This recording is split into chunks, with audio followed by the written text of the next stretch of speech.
નમસ્કાર દોસ્તો, તારીખ 26 નવેમ્બર 2025 ના રોજ સ્કોટલેન્ડના ગ્લાસગો શહેરમાં કોમનવેલ્થ ગેમ્સ ફેડરેશનની એક જનરલ બેઠક યોજાઈ. આ બેઠકમાં એક ઐતિહાસિક નિર્ણય લેવામાં આવ્યો કે વર્ષ 2030ની સેન્ટેનરી કોમનવેલ્થ ગેમ્સ ભારતના અમદાવાદ શહેરમાં યોજાશે. હા દોસ્તો, વર્ષ 2030માં પોતાના 100 વર્ષની સફર પૂરી કરી રહેલી કોમનવેલ્થ ગેમ્સ આપણા રાજ્ય ગુજરાતના હૃદય સમાન અમદાવાદમાં યોજાશે. આ રમતોત્સવના ઉત્સાહને ઉત્સવ બનાવવા માટે આ કોમનવેલ્થ ગેમ્સ શું છે, તેના શરૂઆતથી લઈને અત્યાર સુધીનો સંપૂર્ણ ઇતિહાસ તથા 2030ની કોમનવેલ્થ ગેમ્સ અમદાવાદમાં જ કેમ, તેનાથી આપણને શું ફાયદા થવાના છે, આ તમામ બાબતોની જાણકારી આપણી પાસે હોવી જ જોઈએ. તો આવો જાણીએ વિશ્વના સૌથી મોટા રમતોત્સવ પૈકીના એક કોમનવેલ્થ ગેમ્સ વિશેની સંપૂર્ણ માહિતી આજના આ વિડીયોમાં. એ પહેલા મિત્રો, વિડીયોને લાઈક શેર કરી ચેનલને સબસ્ક્રાઇબ કરી લેજો. કોમનવેલ્થ ગેમ્સની શરૂઆતના બીજ 1920ના દાયકામાં રોપાયા હતા.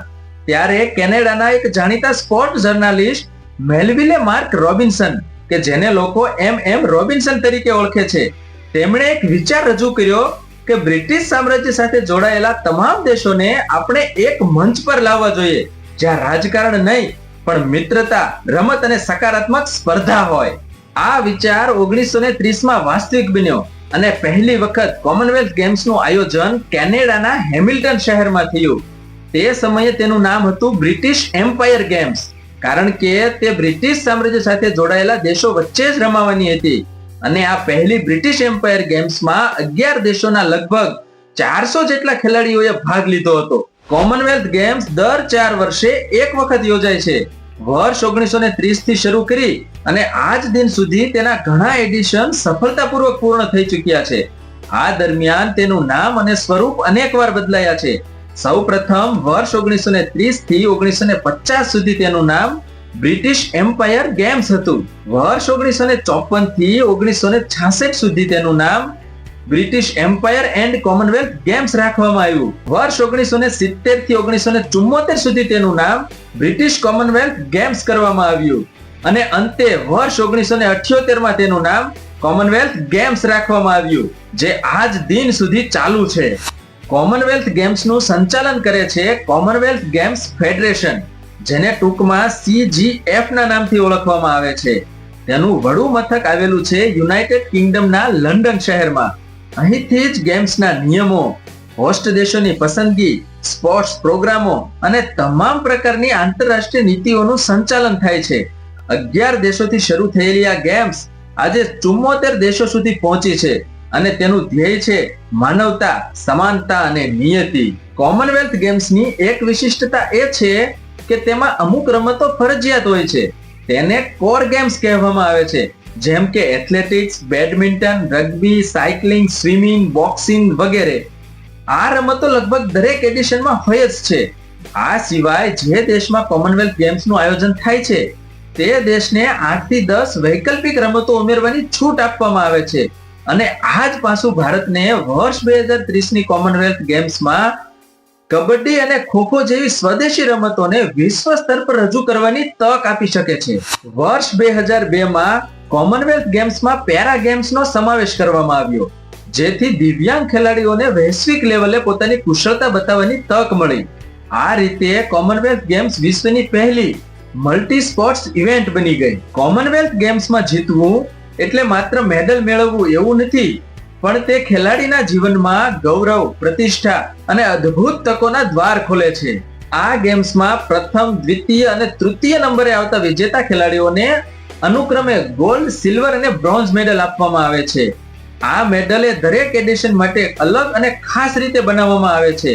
કોમનવેલ્થ ગેમ્સ ફેડરેશન ખેલાડીઓને સીધી પ્રાઇઝ મની આપતું નથી, પરંતુ ખેલાડીઓને તેમના પોતાના દેશની સરકાર, રમતગમત સાથે સંકળાયેલી સંસ્થાઓ અને સ્પોન્સરશિપ દ્વારા જુદી જુદી રકમના નાણાકીય પુરસ્કારો મળતા હોય છે. ઉદાહરણ તરીકે ભારતમાં મેડલ વિજેતાઓને સરકાર દ્વારા ઇનામી રકમ, નોકરીના અવસર, રમતગમતના પુરસ્કારો અને બીજી ઘણી સવલતો આપવામાં આવે છે. એટલે કે આ મેડલ એ માત્ર ધાતુનો ટુકડો નથી, પણ તે ખેલાડીનું સન્માન, સમર્પણ અને દેશના ગૌરવનું ઝળહળતું પ્રતીક છે. મિત્રો, ભારતનો કોમનવેલ્થ ગેમ્સ સાથેનો સંબંધ પણ ઘણો જૂનો છે. વર્ષ 1934માં ભારતે પ્રથમ વખત તેમાં ભાગ લીધો હતો અને આ પ્રથમ વખતે જ કુસ્તીબાજ રશીદ અનવરે બ્રોન્ઝ મેડલ જીતીને ભારત માટે મેડલનું ખાતું ખોલાવ્યું હતું. ત્યારબાદ વર્ષ 1958માં કાર્ડિક ખાતે આયોજિત થયેલી કોમનવેલ્થ ગેમ્સમાં ભારતના મિલ્ખા સિંહે 440 યાર્ડની દોડમાં ગોલ્ડ મેડલ જીતીને ભારત માટે ઇતિહાસ રચી દીધો હતો. અને દોસ્તો, આ જીતે ભારતીય રમતગમતને નવી દિશા આપી હતી. વર્ષ 2010માં પ્રથમ વખત ભારતમાં નવી દિલ્હી ખાતે કોમનવેલ્થ ગેમ્સનું આયોજન થયું અને ભારતે યજમાન દેશ તરીકેની પોતાની સક્ષમતા સાબિત કરી. આ ગેમ્સમાં 38 ગોલ્ડ સહિત કુલ 101 મેડલ જીતીને ભારતે મેડલ સૂચિમાં બીજું સ્થાન મેળવ્યું, જે ભારત દેશનું આજ દિન સુધીનું સર્વશ્રેષ્ઠ પ્રદર્શન છે. હવે લગભગ 20 વર્ષ પછી ભારત ફરી એક વખત વિશ્વને આમંત્રણ આપશે 2030ના અમદાવાદ કોમનવેલ્થ ગેમ્સમાં. અને દોસ્તો, આ વખતે આપણે આશા રાખીએ કે વર્ષ 2010ની ગેમ્સ કરતા પણ વધારે મેડલ મેળવી ભારતના ખેલાડીઓ પોતાની આવડત અને કુશળતાને સાબિત કરશે. અહીં અમદાવાદને પસંદ કરવાની વાત પણ ખાસ છે.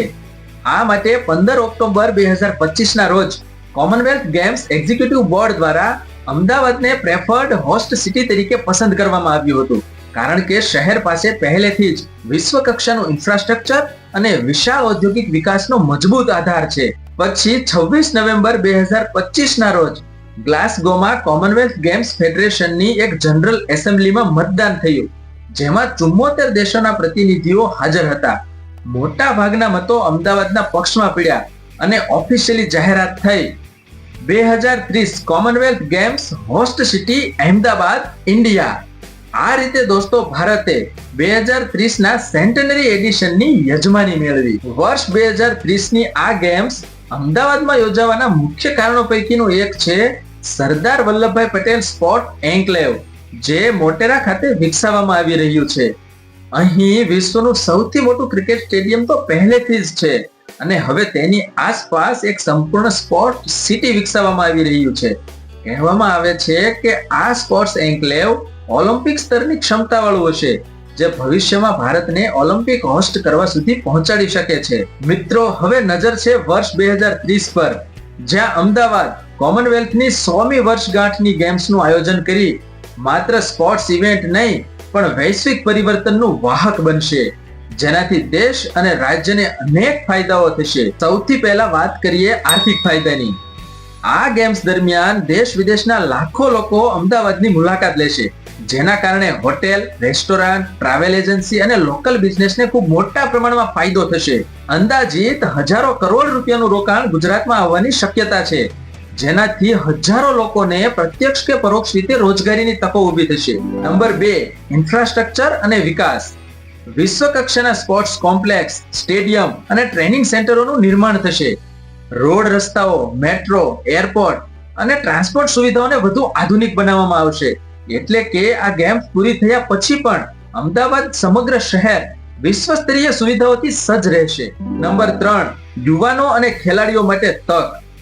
ગુજરાતના અને ભારતના યુવાનોને આંતરરાષ્ટ્રીય કક્ષાના ખેલાડીઓ સાથે રમવાની, શીખવાની અને પોતાની પ્રતિભા વિશ્વ સામે રજૂ કરવાની તક મળશે. નંબર 4, દેશની વૈશ્વિક પ્રતિષ્ઠા.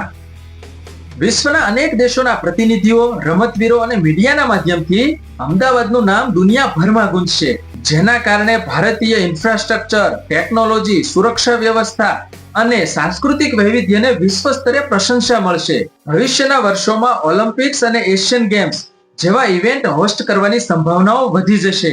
આ સાથે જ મલ્ટીનેશનલ કંપનીઓ, સ્પોન્સર્સ અને ગ્લોબલ ઇન્વેસ્ટર્સ ભારત તરફ આકર્ષાશે, જે અર્થવ્યવસ્થાને આંતરરાષ્ટ્રીય સ્તરે નવી ગતિ આપશે. આમ આ ગેમ્સનું સફળ આયોજન ભારતને વૈશ્વિક સ્તરે વિશ્વાસપાત્ર, શક્તિશાળી અને સંગઠનક્ષમ રાષ્ટ્ર તરીકે સ્થાપિત કરશે. નંબર 5, પ્રવાસનને વેગ. રમતગમત સાથે અહીં આવેલા લોકો આપણી સંસ્કૃતિ, હેરિટેજ અને ફૂડનો પણ અનુભવ કરશે, જે ગુજરાત અને ભારતના પ્રવાસન ક્ષેત્રને લાંબા ગાળે બૂસ્ટ આપશે. મોટા શબ્દોમાં કહીએ તો કોમનવેલ્થ ગેમ્સ 2030 એ ન માત્ર રમતગમતનું પ્રતીક હશે, પરંતુ નવું ગુજરાત, નવું ભારતના સ્વપ્નને સાકાર કરવાની દિશામાં એક નવું પગલું સાબિત થશે. મિત્રો, 1930માં 11 દેશોના નાનકડા પરિવારથી શરૂ થયેલી આ સફર આજે 74 દેશોના વિશાળ પરિવાર સુધી પહોંચી છે અને હવે આ સફરનો શતાબ્દી અધ્યાય ભારતના અમદાવાદમાં લખાવાનો છે. ત્યારે આ ગૌરવ ભારતનું છે, ગુજરાતનું છે, આપણા સૌનું છે. તો ચાલો એક ગુજરાતી અને એક ભારતીય તરીકે આ ગૌરવપૂર્ણ સફરના સહભાગી બનીએ.